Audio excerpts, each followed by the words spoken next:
Previously on Two Stagehands and a Microphone. I recommend a book. What's that one? Well, it's NorCal, I believe. No, it would be by Sean Finnegan. A slice of life. Yeah, exactly. Can you get it on Audible? I believe so. Can you get it on Kindle? Yeah, in fact, I believe there are links that have magically appeared on the screen now. Oh my God! Can you get the hard copy through Amazon? Yes, you can. Welcome to Two Stage Hands and a Microphone. Two stage hands and a microphone. It's a fine Monday morning. Monday morning, yeah. I wonder if you're a little too dark. I think I am. Your I don't face. care. Oh, okay, sounds good. This might be a dark episode. It's a dark episode. I'm feeling dark. Yeah. I was listening to Slayer yesterday during the day. Yeah. Always makes me feel happy dark. Happy dark, kind of like Springsteen t-shirts. Oh, Bruce Springsteen. This is an older shirt. I worked this show in 2023. 2023, where at?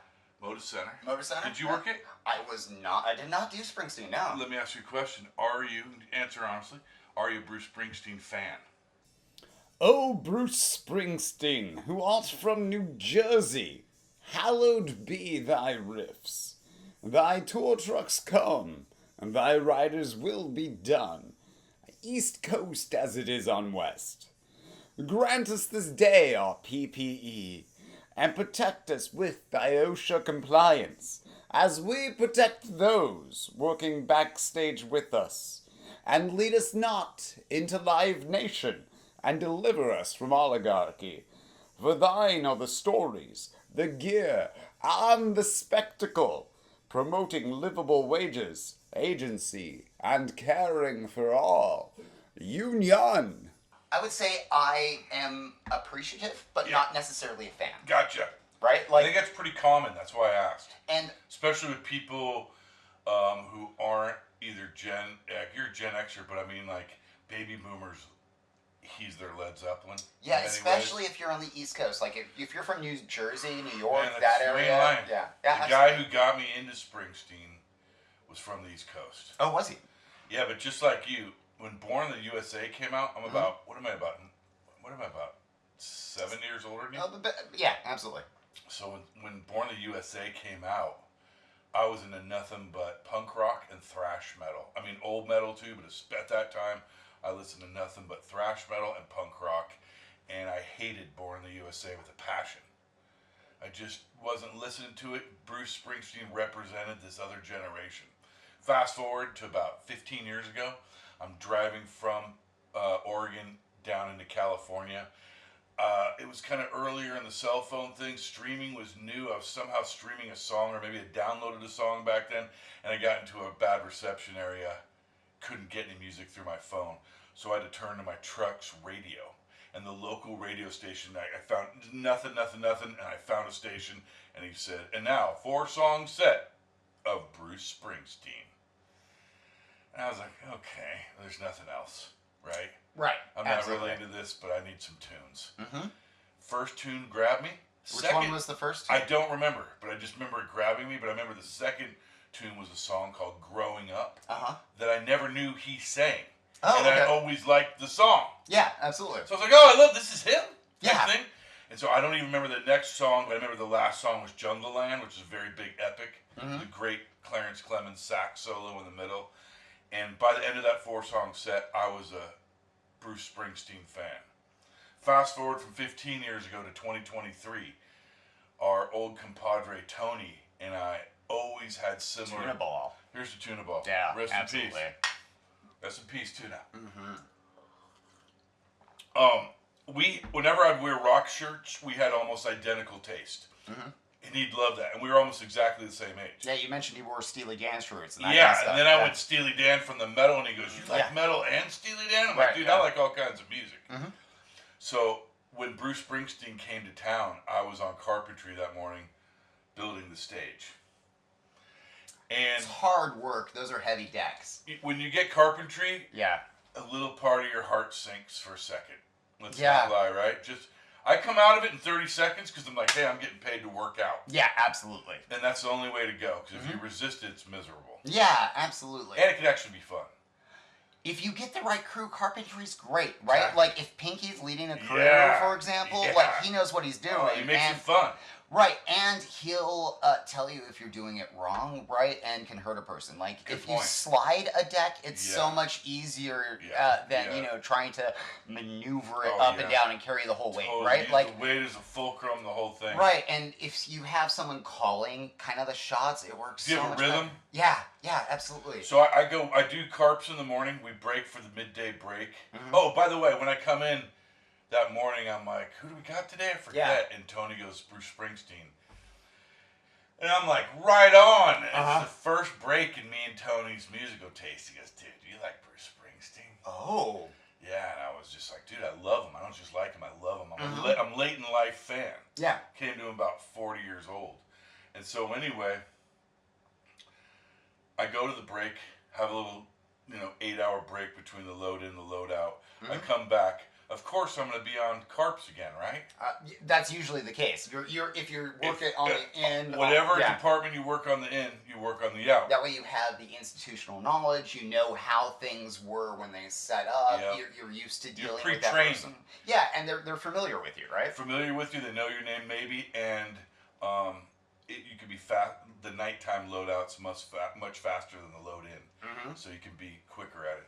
So anyway, I come back, Bruce Springsteen at night. Tony's passing out job assignments. Carps. He goes, Finnegan, backline. Nice, yeah. And so basically my buddy knew I loved Bruce Springsteen, so I got to go backstage. And I sat there peeking my head through the curtain, literally. Oh, yeah. 7 yards from the man. That's amazing. And the whole band, which is incredible. And I've said this before, the only other band I've ever seen command every person up to the nosebleeds dancing at Bruce Springsteen. No one sitting down. I mean, no one. Yeah. And the only other band I've ever seen involve everyone like that is Metallica. I mean, there's other bands I'm not thinking of, I'm sure. Oh, I'm just saying Springsteen has that energy. Another thing, too, when I was peeking through the curtains was right in front of me, 2 yards in front of me, comes little Steven, who you forget is Silvio on The Sopranos. Oh, yeah. So there was that. Yeah. And it was just one of my greatest shows. It's the only time I've ever seen Bruce Springsteen. And it was a gift from Tony before he passed away. He passed away like 2 weeks later. Yeah. So I just was like, what a cool thing to do for me. Especially when he was giving me a hard time knowing he doesn't like Springsteen, but he knew I did. So that was one of the beautiful advantages of being a stagehand. Yeah. That And a music fan. Yeah, it's neat. Sean Finnegan and Disco Barilli. Two stagehands and a microphone. So, what show did you do yesterday? Yesterday, I did the pre-hang for Hamilton, the musical, the Right. Broadway tour. At the Keller. At the Keller, yeah. And so Keller's honestly, I think, the most beautiful place we work. I disagree. I think Schnitzer is prettier than the Keller. Really? Yeah. I love the Schnitzer. Believe me, I like the Schnitzer a lot, but I don't know what it is. I think the relationship of the way the stage is built and just the color schemes. Okay. The Keller, I will say, has a better stage. Yeah, it way is better. a bigger venue. How's that loadout, the Schnitz, up that little... Yeah, the hill versus, a 2-car dock in the middle of the That's state right. highway, which you're not allowed to shut down, Right. and trucks that have to back up. Yeah. So, but what I think the Schnitz beats out is all of that plaster work that they have, all of the scrolls and the original... Oh, it's the ornate kind of stuff. Yeah, they that's have fantastic. all that ornate. The house is just ornate, and they used to have all that gold leaf before they painted over it in the remodel. Right, that's right. And so they have all of this really old, authentic detail that I think just makes the Schnitz a more beautiful venue. Well, it's definitely more versus- historical to Portland, too. Right. Keller was remodeled in the 60s. I know, but I kind of like the remodel. I have this picture from the stage of the Keller, and it's just my personal favorite. The Keller's it for me. I don't know why. I just love it. Every time I go there, I haven't worked there for a while because I don't like parking my car in downtown Portland. Yeah. But I do the park and ride, and lately Brian's been giving me a ride back. Brian Olam? Yeah, exactly. Oh, God love him. So yeah, I mean, if here's you book, Brian Olam. yeah, here's Brian Olam. Love you, buddy. Shout out to our #1 watcher of these things. Yeah, exactly. probably our only viewer at this point. Yeah, other than my son, who I think has 4 different accounts subscribed. I've been sending off to friends yesterday. I sent out last episode a bunch of friends. We're going slow on our marketing, but we're going to learn it. Yeah, exactly. It's like learning our lighting setup. By the way, I'm digging this lighting setup. Yeah, I think that the effects behind here. Man, I tell you, one thing I'm always, ever since I got injured especially, and mine was gnarly, but it wasn't life-threatening. My wrist worked great. You mentioned They sent me to a physical therapist. I did everything the dinosaur show or whatnot had that Jurassic vinyl Park, exactly. Do you remember those motorcycles they had at the Jurassic Park show that spun around in a cage and they were it was really cool, man. Anyway, I did everything the PT said, and one thing I did do, one thing that we always mention, the bag of ice when people do occasionally have. Luckily, it's all been smaller injuries this year, right? I mean, even mine was smaller compared to what it wasn't a broken leg, right? Yeah, it wasn't a back breaker, or anything right? Like that. Yeah, exactly. But, somebody wasn't paralyzed. One thing I did do is when I was in that bag of ice motor center, when I came home, I kept ice on my wrist for 14 hours. I stayed up all night and then went to sleep with towels under me and a fresh thing of ice and fell asleep like that. And I really think when you do some kind of injury, it's important to ice it down. I also remember when we were talking earlier, we mentioned, and this happened in front of me, like she got hurt and immediately said, "Oh, I'm fine," right? And we're all around it like, "No, you're not." It's a normal response to say you're fine. To minimize your injury at work, right? I just told you, we talked about it. Yeah, I did the same thing. Yeah, I mean, I thought that it would be great material to mine for a podcast since we talked about it earlier, right? Yeah. Like that whole like, it's just a fingernail. I'm not going to report that, right? Or just, how much goes unreported. That used to be torture in some wars to like rip someone's fingernails. Yeah, exactly. So you had a torturous thing out of it, and you're like, I'm not going to say anything. Yeah, exactly. Yeah. Oh, sure, that kind of stuff. Or someone got a paper cut at an office job. They probably exactly. Meanwhile, our legs practically coming off, and we're like, "Oh, I'm fine. Yeah, walk it off, and just need to walk it off." Yeah, exactly. What's funny about Tyler the Creator? Going back to that is, I always talk to the younger people on the crew about bands I don't know, newer bands, and they're like. Every one of them, to a person, was like, "No, this guy is really good." He was great. I watched it for about 45 minutes. Oh, you did see? I didn't see that much. I saw like 2 songs. Yeah, I was on the VOM, kind of the southeast VOM. Yeah, I was out with a friend and then just dropped them off, and so I got to the moto about an hour before my shift started, and so I had about 45 minutes before I had to like gear up and get ready and stuff. So yeah, I just went up to the 7th floor and watched it from that employee perch. I've never done the 7th floor thing. I don't want to go up that high, man. I don't want to bird's eye it. I just go. I've got my little spot. Yeah, you mentioned that one. I sneak into. Yeah, that 88 place is nice. Exactly. Yeah, absolutely. Exactly, that's the spot. But yeah, no, I really enjoyed the set of Tyler the Creator and all the shipping containers. The look of that was just beautiful. Yeah, it was kind of a little bit Oscar the Grouch. Yeah, I think it was. There was. It looked like a big trash can a little bit. I forget the name that was on the side of it, but it was like the tour. Oh yeah. I forget the name. It was a great name. Yeah, I've never seen that. Right, that big bold emblem. Well, we'll let people who are going to the show discover it. Back to Hamilton yesterday. Oh yeah, at the Keller. Yeah, absolutely. Have you ever seen Hamilton? I've never seen Hamilton. Dude, in 23 or 22, when we started coming back from COVID a little bit, my nieces who love Hamilton called me and they had an extra ticket, and so I went. Wow, nice. What did you think of the show? What's that? What do you think of it? I really enjoyed it. I really enjoyed it. I don't know if I loved it as much as everyone. Yeah. But I really liked it. It's totally worth the time and the effort. It was. And I felt really fortunate to be there. I knew I was seeing something big. Yeah. But, it was great. My first job as a stagehand in 2016 was at the Keller, ripping down the first run of Hamilton, working through the night from 10 p.m. till 10 a.m., 12-hour shift. And I don't know what the overtime is at the Keller, what our contract is with that. Is it time and a half? I think it is time and a half, yeah. But I do remember. But I think it compounds after 8 hours. It compounds after midnight. That's what it was. It has a lot of things. 4 extra hours, so I'm sure I got 2 hours of double time or something. Yeah, exactly. But I just remember how cool it was because I brought like an apple and and like a snack bar. Mm-hmm. And they gave you a Protein bacon bar. breakfast. And about 1:30 in the morning, I got bacon and eggs breakfast with coffee, and it just amped me right up to keep rocking. Mm-hmm. But I always hate working through the night, man. I've done many jobs throughout my life where I've worked through the night. And even Tyler, the Creator, now being 56 years old, man. We didn't get out of there till like 3 or something, right? 2:30? Right. Yeah, it was about 2:45, I think, actually. And anyway, it just kind of wipes me out now with sleep, man. I mean, last night I didn't sleep great. I slept well the night before that, but tonight will be a good night. It's just funny how, I don't know if you've noticed this in your life yet, but when I was right around, I don't know, maybe 48, 49, 50, I started noticing how sleep depth was something I always felt I could just power through my whole life. And I just started losing the ability to do that then in my 40s. I can do it for about a week and a half. Really? I mean, I used to be able to do it for 2 weeks, and I can't really push it as much as I used to be able to either. But, in November, we'll see about that 48 that you were talking about. So, I've still got a little bit to catch up with it, to experience I don't know what happened.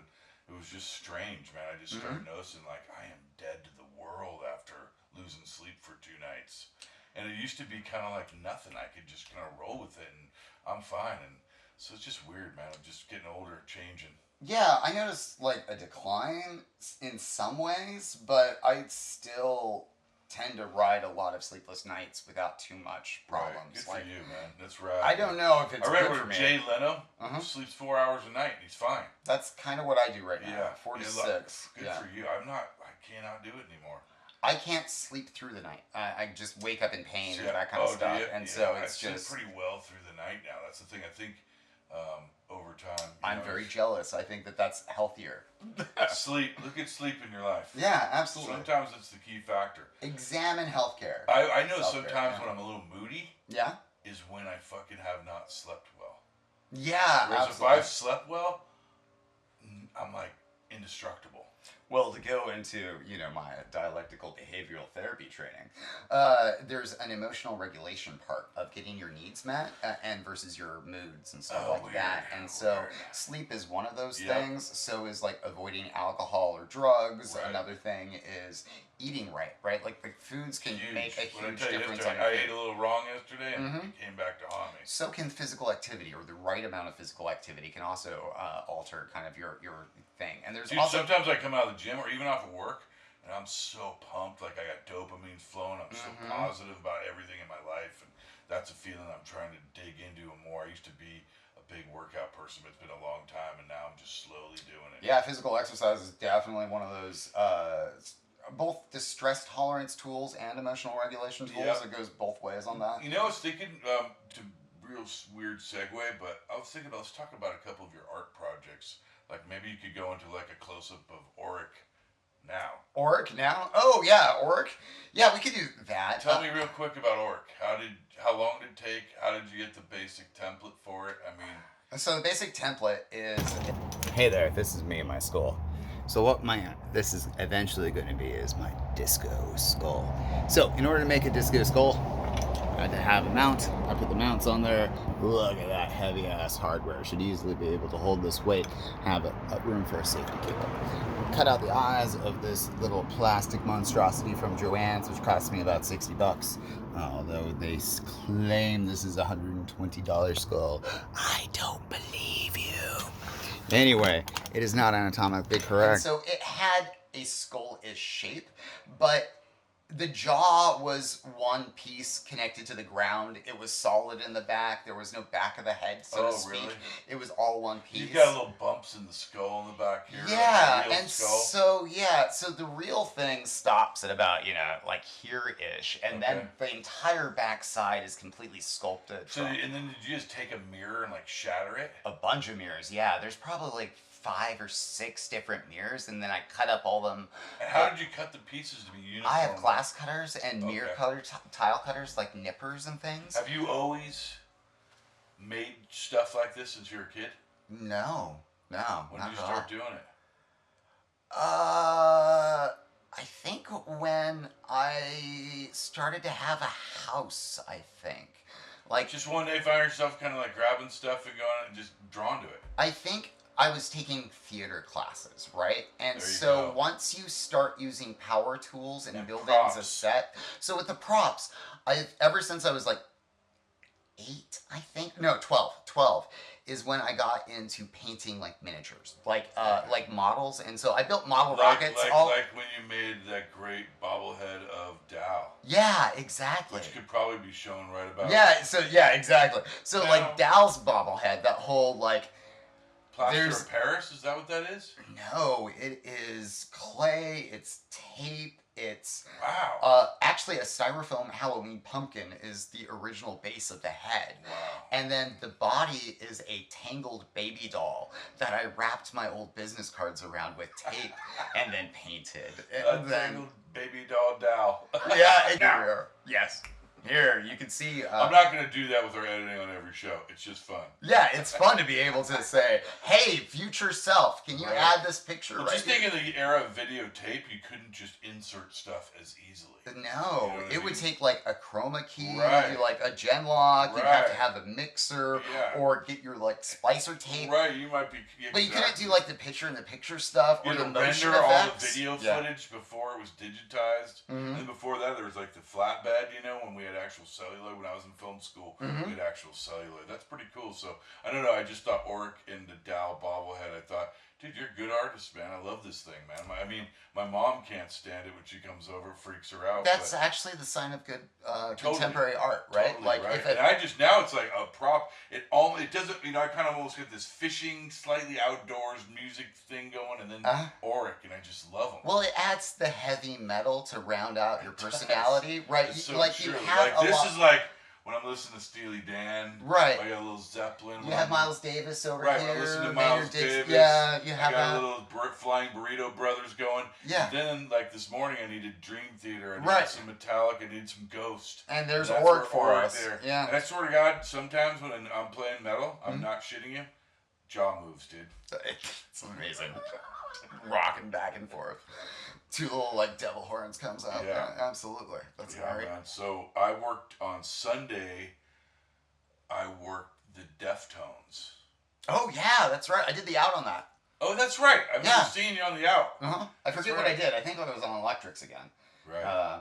But yeah, once again, the name disco, way easier for those people to remember. Oh, so do people remember you? Yeah, exactly. In fact, I was in a lineup of all of like the video people, and she's like, "Disco, come with me," and she's like, "Sorry, it's the only name I could remember." And you're like, "That's my name. Don't worry about it." Yeah, no, and to all the other people. Oh, who no, she you're didn't the call only on, name I'm. She called on me because disco's the only one.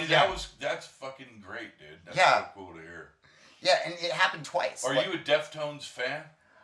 Not really. Me neither. Yeah. I mean, I'm not hating on them. I listen to their stuff, and there's a couple bands that sound like them to me. They were from around the turn of the century band. Yeah.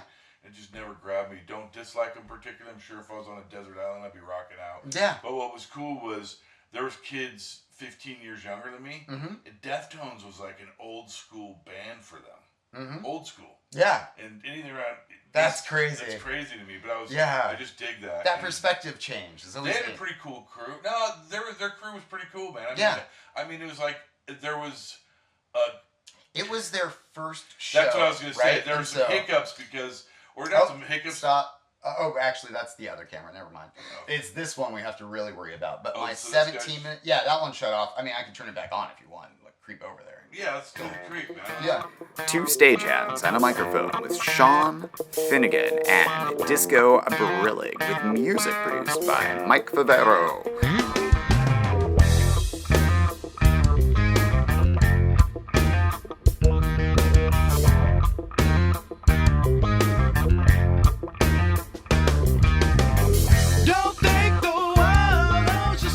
Next time on 2 stagehands and a microphone. This is one. What the hell? No. There we go. Deep breath from the stomach. And so I picked up the book NorCal. I think it really added something, though. A lot of that had to do with the rejection of masculine vulnerability. That rapid fire sexuality. Human error that we include in our podcast. I think that that's a great thing. Man, I don't know if you've noticed at home. Proceed, sir. And I went through and then I was like, that one's rough, but it's got to stay right there. And if you just did it right, all I wanted to do was sink a reality. 80s Yeah. were weird, right? They were a weird transition where you almost had a reaction to the hippies of the 60s Absolutely and 70s. right. And then you had like the 80s, right? Where So the you had yuppie like culture, active valor or something. Oh, no, Yeah. maybe that was Chuck Norris. But it's in the modern era. It's kind of a lot to ask for someone to have 8 hours of your time, and it's worth it. or a half hour for a podcast. Or a half hour for a podcast.